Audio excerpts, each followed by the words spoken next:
আসসালামু আলাইকুম ভিউয়ার্স। বাড়িতে হঠাৎ করে মেহমান চলে আসছে। বাসায় গরুর মাংস সব সময় থাকে না। ফ্রিজ খুলে দেখি ফার্মের মুরগি আছে। ফার্মের মুরগি দিয়েই করে নিলাম মেহমানদারি। মুরগির মাংসগুলোকে এমনভাবে রান্না করলাম যে দেখতেও যেমন সুন্দর হয়েছে, খেতেও অনেক মজা। তো আমি আদা বাটা, রসুন বাটা, হলুদ ও মরিচের গুঁড়ো, মোট কথা মুরগির মাংসে যে যে মশলা লাগে, দারচিনি, এলাচ, এক্সট্রা অ্যাড করেছি রাঁধুনির মুরগির মশলা, পরিমাণ মতো লবণ, তেল দিয়ে ভালোভাবে মাখিয়ে নিয়েছি। বাড়তি পানি অ্যাড করিনি,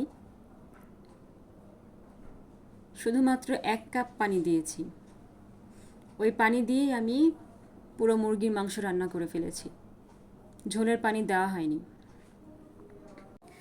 আমি ভালোভাবে মাখিয়ে 10 মিনিট রেখে দিয়েছিলাম।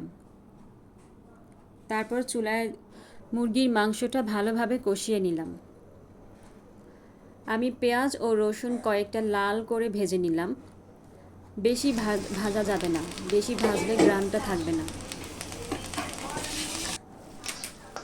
পেঁয়াজ রসুন ভাজাগুলো পাটায় বেটে মুরগির মাংসের ঝোলের উপর দিয়ে দিলাম। ফাইনালি আমার মুরগির মাংস রান্না শেষ হয়ে গিয়েছে। কালারটা খুব সুন্দর এসেছে।